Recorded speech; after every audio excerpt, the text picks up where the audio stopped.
Siemano poszukiwacze skarbów. Dzisiaj na specjalne prośby od niektórych z Was będzie taki odcinek testowy oraz odcinek o tym, jaki wykrywacz moim zdaniem najlepiej wybrać na dobry początek. Dzisiaj idę sobie z dwoma wykrywaczami moimi, z Legendem oraz z Multicruiserem, moim pierwszym wykrywaczem.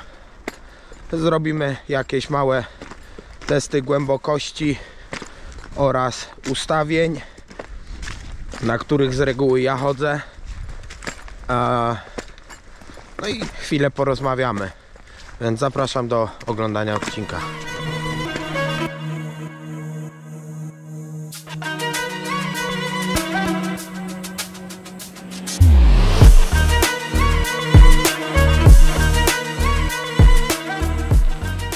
A więc tak, moi drodzy, dzisiejszymi pacjentami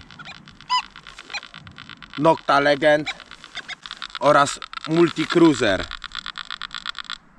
również z firmy Nokta. Moje zestawienie to był mój pierwszy wykrywacz, ale na dzień dzisiejszy wydaje mi się, że z mojej strony ja poszedłbym w wykrywacz również firmy Nokta, ale w Simplexa Plus. Czego ja oczekuję w wykrywaczach, jeśli chodzi o taki dobry początek? Żeby był prosty w ustawieniach. Wiadomo, czym trudniejszy wykrywacz, tym hobby zaczyna być bardziej irytujące lub mniej ciekawe. Wiadomo, więcej trzeba przeczytać, instrukcje obsługi i tak dalej. A jeśli wykrywacz jest intuicyjny, który po prostu włączasz, ma jakieś tam wybrane, opracowane tryby fabryczne i są one na tyle dobre, że nie trzeba tam naprawdę nic zmieniać i można po prostu na nich śmigać, to jest już sukces. Ale największym sukcesem, jaki dla mnie musi istnieć podczas wyboru wykrywacza, czy jest to pierwszy, drugi, 8., 10. wykrywacz, to dla mnie najważniejsze jest co? Wodoszczelność tego wykrywacza. Pytacie, jaki wykrywacz wybrać na sam początek, żeby nie trzeba było go po jakimś czasie, po jakimś krótkim czasie wymieniać na nowy. Więc tutaj na pewno wodoszczelność robi dużą robotę. Możecie używać tego wykrywacza na lądzie, w czym on się sprawdza i znajdujecie fanty i jest fajnie, a jak zaczynacie się już troszeczkę gdzieś tam przynudzać i tak dalej, to wtedy możecie wejść z nim do wody i też na pewno robi to robotę. Jest to jakaś odskocznia, jest to znowu coś nowego, a mimo dalej to samo hobby. Jeśli macie przeszukane jakieś miejscówki, to tak samo możecie sobie wejść wtedy do wody i zobaczyć, co jest pięć i czy pasuje Wam. W każdym bądź razie wykrywacz, jak dla mnie, musi być wodoszczelny. No i fajnie, jak pracuje na tych multiczęstotliwościach, bo tam wtedy nie trzeba jakoś manualnie, ręcznie zmieniać co do terenu, więc to też jest fajne. Tryb plaża, który używamy również do wody. W Legendzie już to jest też tak troszeczkę rozszerzone, że jest suchy i mokry tryb. Oczywiście mokry, większa mineralizacja, czyli słona woda i tak dalej. I to już jest takie troszkę bardziej rozszerzone, czyli jakiś tam level w górę. Ale Multicruiserem naprawdę miałem bardzo dobre osiągi i bardzo lubiłem ten wykrywacz.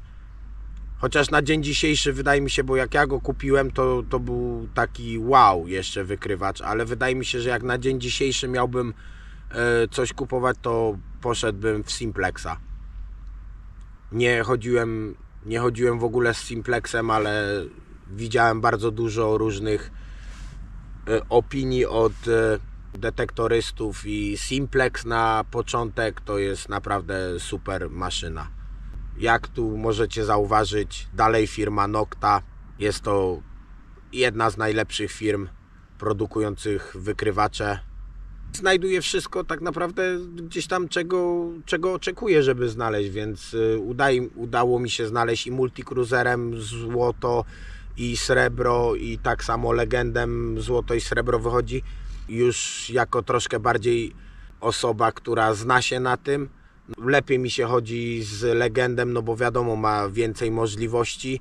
Za chwilę sprawdzimy jakiś tryb taki poszukiwań, zakopię tutaj parę rzeczy. Tym razem przyszedłem zakopywać, a nie wykopywać, więc dzisiaj zakopię parę rzeczy i zobaczymy, jak te dwa wykrywacze radzą sobie właśnie z tymi przedmiotami zalegającymi pod ziemią i wtedy wydamy na końcu jakiś werdykt co do wykrywacza i co do przepłacania za wykrywacz, bo wiadomo, że wiele osób powie tak, no ja kupię sobie, nie wiem, Manticora, Deusa 2 jako pierwszy wykrywacz. Tak, no staćcie, kup sobie, ale zobaczcie, ile na rynku wtórnym jest tych wykrywaczy, czyli bardzo dużo ludzi sprzedaje, tak, sprzedam Simplexa, 2 razy w terenie był i jednak to nie jest hobby dla mnie, nie mam pozwoleń, czy coś w tym stylu, czy po prostu nie mam czasu. Wiele osób ogląda na YouTubie odcinki różnych detektorystów, w tym mnie i tak dalej. Ja zrobiłem to samo. Oglądałem odcinki na YouTubie i też chciałem chodzić z wykrywaczem, też chciałem szukać i tak dalej. No zakupiłem pierwszy wykrywacz, on troszeczkę poleżał na szafie w kartonie. Musiał dojrzeć, albo ja musiałem dojrzeć do tego, żeby zacząć z nim śmigać tutaj po rewirach. No ale tak, no udało się, wkręciłem się, hobby naprawdę super, świetne. Polecam każdemu, ale najprawdopodobniej nie jest to też hobby dla każdego. Wiele osób chce, kupuje drogi sprzęt, a później na rynku wtórnym próbują znaleźć kogoś za podobne pieniądze jak sami kupili, no bo to jest sprzęt funkiel nowy. Ciężko jest też te wykrywacze na rynku wtórnym, już jeśli nie ma gwarancji i tak dalej, w ogóle nie kupujesz nowego sprzętu, tylko już używany, nieważne czy był używany raz, dwa czy pół raza, ale jest to już sprzęt używany, więc nie każdy ma takie zaufanie do sprzętu używanego. Na pewno warto sprawdzić przed zakupem. Na różnych grupach na Facebooku ludzie sprzedają wykrywacze takie z drugiej ręki, ale wiadomo, wiele z tych sprzętów to naprawdę można trafić, może nie tyle, że perełkę, ale można trafić dobry, nowy wykrywacz za 200-500 zł taniej, więc to już jest na pewno oszczędność, jeśli tym bardziej nie wiesz, czy to hobby jest skierowane do Ciebie. Dopiero po tym pierwszym wykrywaczu, jak się nauczysz go, jak wychodzisz z nim swoje godziny, jak zaczniesz widzieć, że tak, to jest hobby dla mnie, przyszła zima, nie mogę się doczekać, kiedy zacznie się nowy sezon, kiedy będę znowu mógł kopać i tak dalej. Jeśli wtedy już wiesz, że to jest hobby dla Ciebie, no to wtedy wiadomo, już wykrywacz z wyższej półki można sobie zakupić i cieszyć się dalej tym hobby, nawet na tych, przecierać dalej te same miejscówki, na których się wcześniej kopało i będą wychodzić nowe fanty, tak samo jak ja mam tutaj. Chodziłem z multicruiserem, dzisiaj chodzę z legendem, chodzę po tych samych miejscówkach, wychodzi mnóstwo innych fantów. Tu nie ma reguły. Dla mnie pierwsze, co musi być w detektorze, to musi być wodoszczelny i łatwy w obsłudze. To jest najważniejsze w wyborze pierwszego detektora. Dlatego tutaj Nokta Simplex to jest dobry wybór, naprawdę dobry wybór i do wody, i cenowo, i łatwością obsługi. Multicruisera też mogę polecić, oczywiście wodoszczelny detektor i jest w miarę łatwy w obsłudze. Na jednym detektorze nigdy na pewno nie skończycie. Ja mam teraz 2 i już myślę nad zakupem 3, więc to jest takie hobby, w które powielokroć ładuje się dodatkowe pieniądze, a nie znajduje. Wiadomo, znajdujemy jakieś złota, srebra i tak dalej, ale to jest tylko kropla w morzu potrzeb co do tego hobby. No nic, zabieramy się za testy głębokościowe i tak dalej. Tutaj został zakopany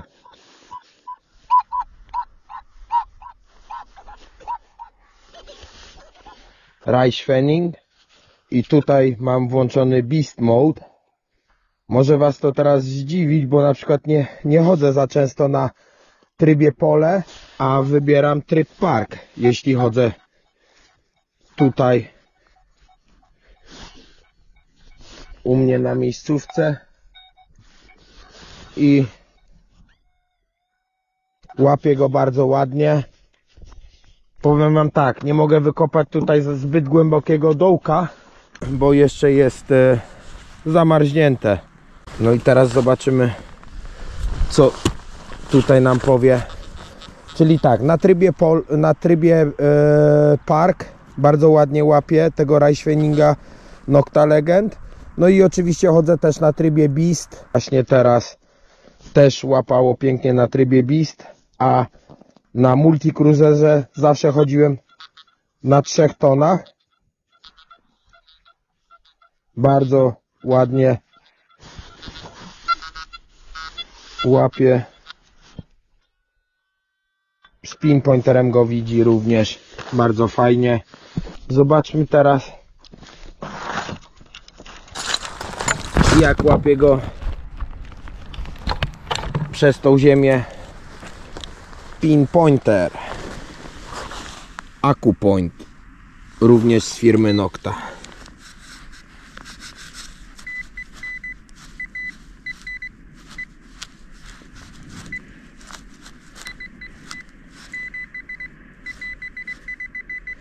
No, coś tam widzi, ale nie za bardzo, więc trzeba by było troszeczkę odkopać. No i teraz wiadomo, widzi go. Następna opcja testowa to będzie srebrna monetka z George'em IV, tak, 1917 rok. Sreberko malutkie. No i zobaczmy, na 3 tonach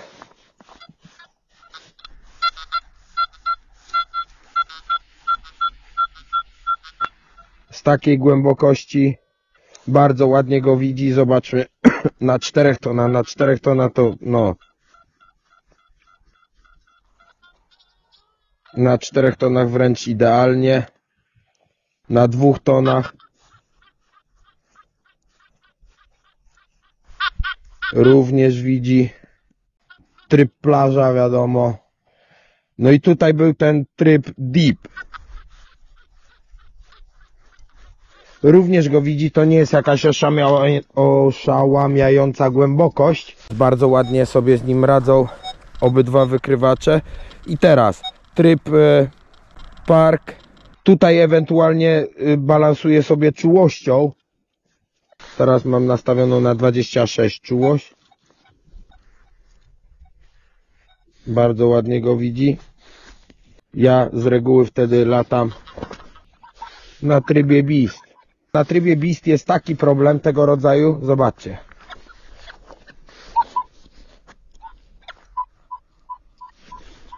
Żelazo. Żelazo. I na przykład ja z reguły chodzę na słuchawkach. Można powiedzieć, że nauczyłem się tych różnych tonów wydobywających się z detektora, ale naprawdę na trybie Beast idzie oszaleć. Chociaż tutaj zobaczmy.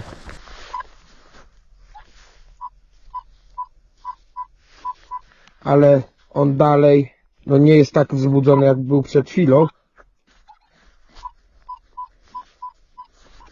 Ale cały czas widzi wszelakie żelastwo, które tutaj zalega, którego no w sumie nie kopałem, no bo nie czuję potrzeby schylania się cały czas po to żelastwo, żeby je wykopywać.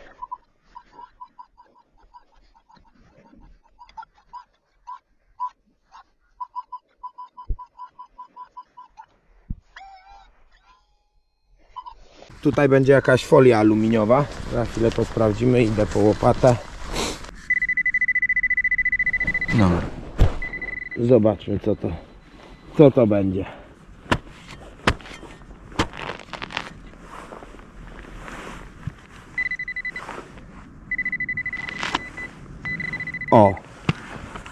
Monetka malutka, 10 ore, 1990 rok. No więc widzicie, na takie małe foliki, ale to już był sygnał na kolorek. Więc czasami taki sygnał jak daje zwykła dziadowska folika może okazać się fajnym sygnałem na monetkę lub coś innego. Łańcuszek kiedyś tak znalazłem, więc trzeba dużo kopać, naprawdę. To jest chyba niezależne od detektora, bo wydaje mi się, że wiele z tych ciekawych sygnałów powielokroć pominęliśmy tylko i wyłącznie dlatego, że myśleliśmy, że to kawałek żelastwa, a jednak okazało się inaczej.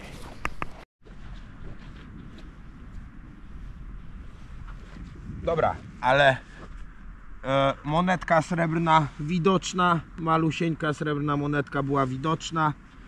Teraz zobaczymy kolejny. Ostatnio tutaj znalazłem taki kawałek srebrnego wisiorka w kształcie serduszka. Zobaczymy teraz, jak to będzie widoczne. Zaczniemy od Multicruisera.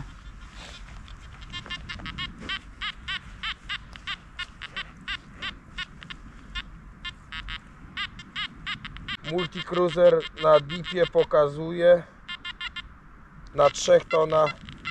Na 3 tonach również pokazuje, tylko że ten sygnał jest już taki zmielony. Na 2 tonach jest bardzo stabilnie i bardzo ładnie go pokazuje. Sygnał 78, coś takiego. I teraz Nocta Legend.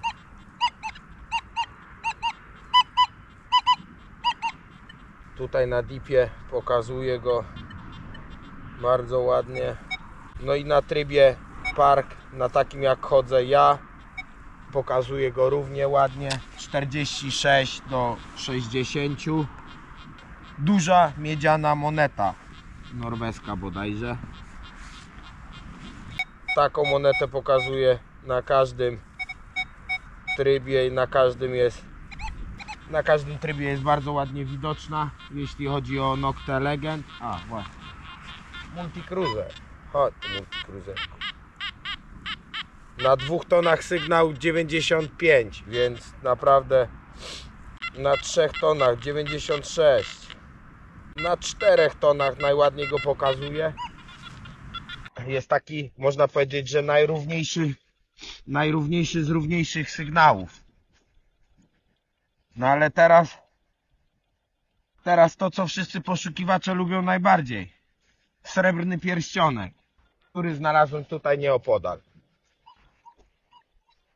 Sygnał 46 na biście. Zobaczymy, jaki sygnał na trybie polu, na którym chodzę najczęściej i na którym go chyba znalazłem. Nawet 47, 48. Więc to jest taki sygnał, który jest na pewno warty tego, żeby kopać. A teraz zobaczmy Multicruisera. 78, równiuteńko na 4-tonowym, na 3 tonach również 78 i również 78 na 2 tonach. Bardzo ładnie detektor widzi takie pierścioneczki. Ale jak sreberko, to wiadomo, wszyscy z nas lubią również złoto. Tą zawieszkę znalazłem tutaj niedaleko, bo w sumie tutaj wszystko mam gdzieś niedaleko. Tam znalazłem w tamtą stronę koło mostu. Złota zawieszka próby 585. Ona była na wierzchu, przykryta tak lekko trawką. Była pod ziemią, ale teraz zobaczymy, jaki będzie pokazywać sygnał z podziemi. Tryb park.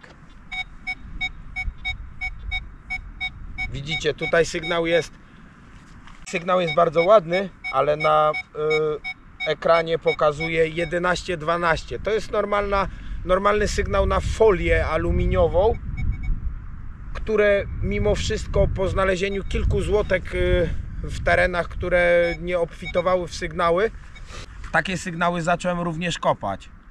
Jest oczywiście więcej zabawy z tym i więcej kopania i więcej roboty, ale wiadomo, czym więcej się kopie, tym więcej fantów ciekawych można znaleźć, więc polecam naprawdę kopać nawet takie sygnały. No i teraz tryb Beast. Na trybie Beast jest to już opcja w wysokości 16. To już bardziej tak właśnie, jak można powiedzieć, na takie malutkie żłotko. Ale o dziwo, tą zawieszkę znalazłem właśnie z multicruiserem. Multicruiser na 2 tonach, bardzo ładnie. 3 tony, no jest dobrze. 24-25 na 4 tonach. No i tak między 26 a 30 na trybie deep, czyli na trybie głębokim. Pokazuję dalej te sygnały. I co tu jeszcze? Wściekł się chyba. No i tak, no było sreberko, było złotko. Były srebrne jakieś zawieszki. Zobaczmy dalej, czy coś mamy jeszcze. Mamy jeszcze monetki jakieś, które wykopałem wczoraj. To są już współczesne monetki oraz łódka do ładowania nabojów. Zobaczmy łódkę teraz. Nokta Legend. To są już sygnały, które dużo przewodzą i naprawdę nie da się ominąć takiego sygnału, więc tutaj chyba ten test jest mało potrzebny, no ale teraz rzuciłem jedną koronę. Sygnał 24 również widoczny.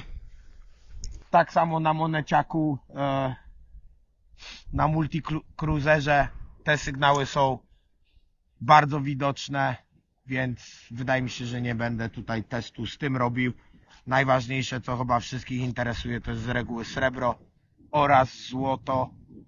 No i to zostało przedstawione właśnie na dzisiejszym teście. Więc co mogę powiedzieć? Obydwa detektory widzą. My możemy to wyraźnie usłyszeć, co one widzą. Na pewno tutaj głębokość wykopalisk w późniejszych jakichś naszych takich wypadach ma wielkie znaczenie, więc tutaj wybrałbym na pewno nowszy, lepszy detektor, który ma po prostu lepszy zasięg. Wiadomo, że to też można poróżnić cewkami, które używamy w detektorach, ale tutaj mogę powiedzieć, że oba te detektory są równie dobre. Różni je cena.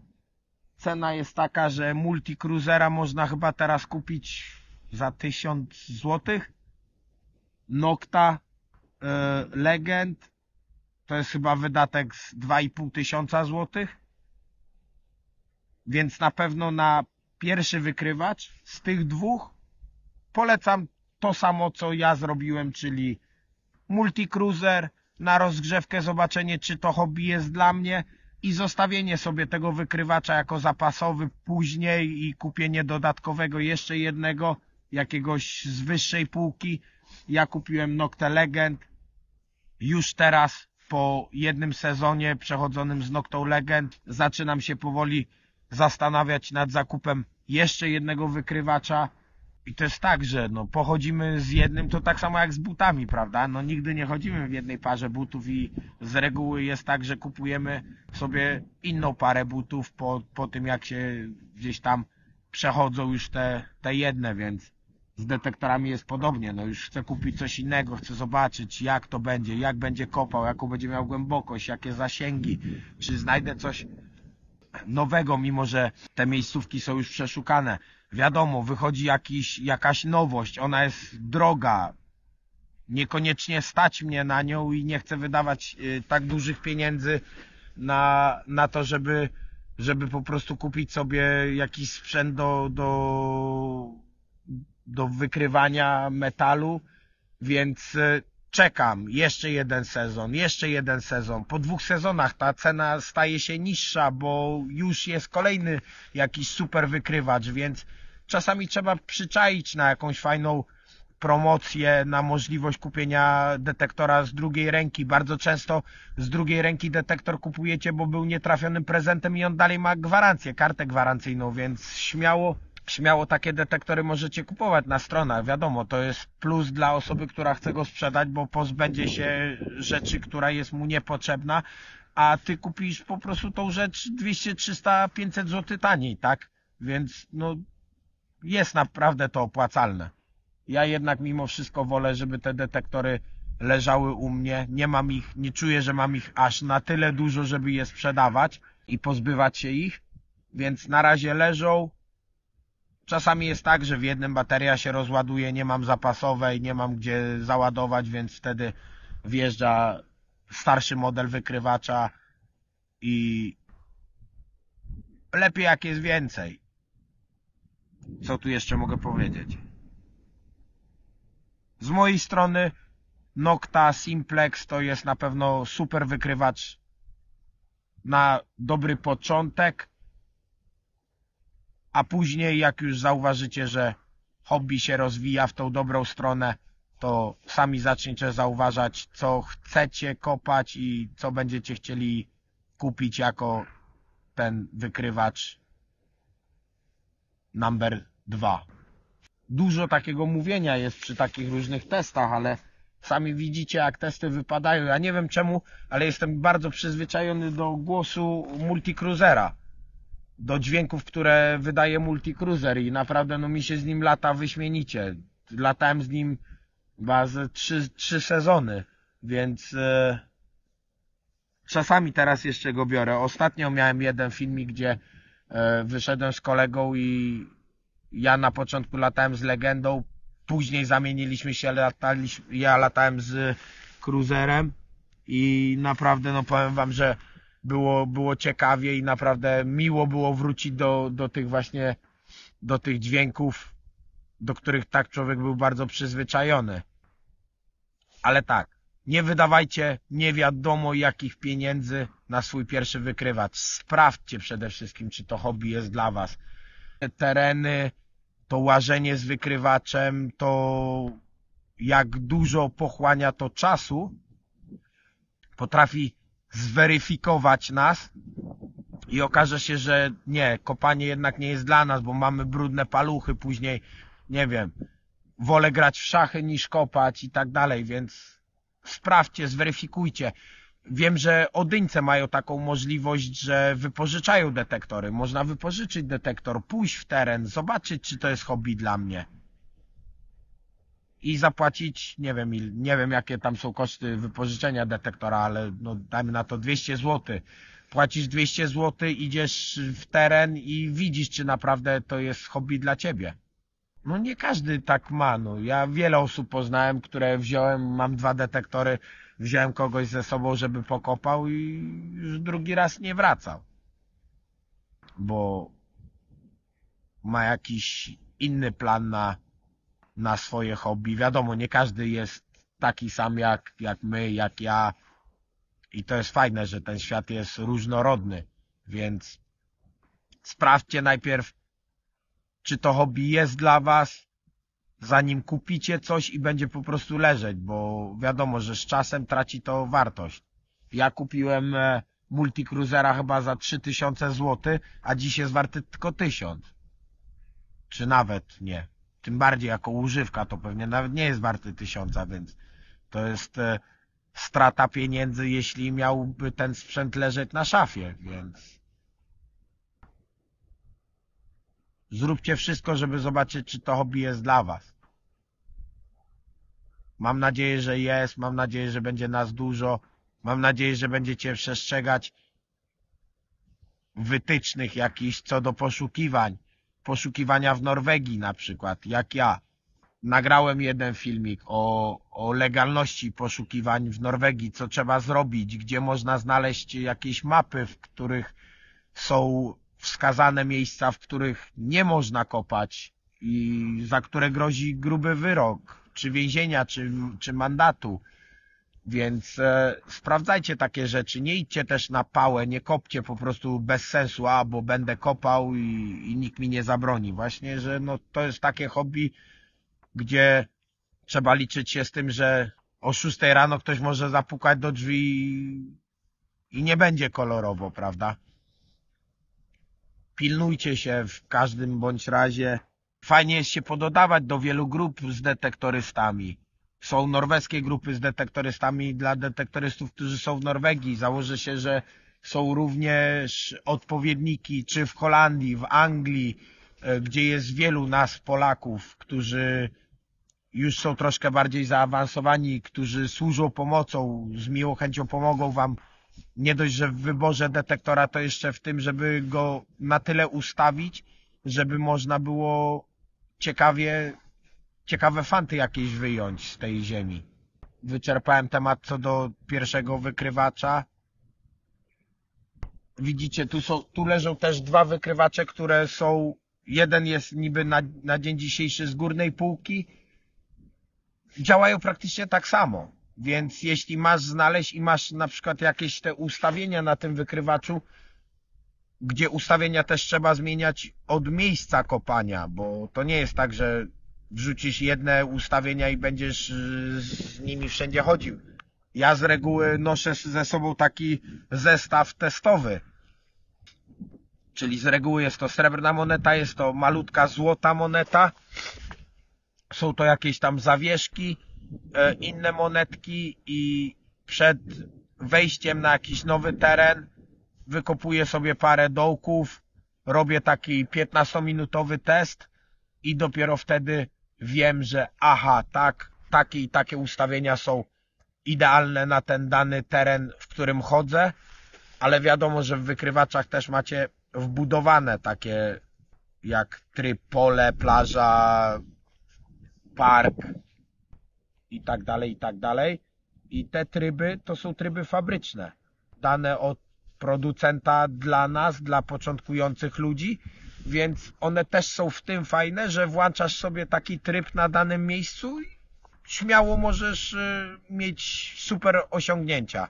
Wszystko chyba, co miało jakąkolwiek wartość, taką jak jakieś monety, biżuterię i tak dalej, już wydaje mi się, że na dzień dzisiejszy większość rzeczy stąd wyciągnąłem, więc trzeba powoli zmieniać miejscóweczkę na jakąś nowo, mniej odkrytą i lecimy dalej. I wtedy będziemy następny tryb sprawdzać i zajmuje to trochę czasu, żeby się przyzwyczaić do tego detektora, ale polecam właśnie taki mały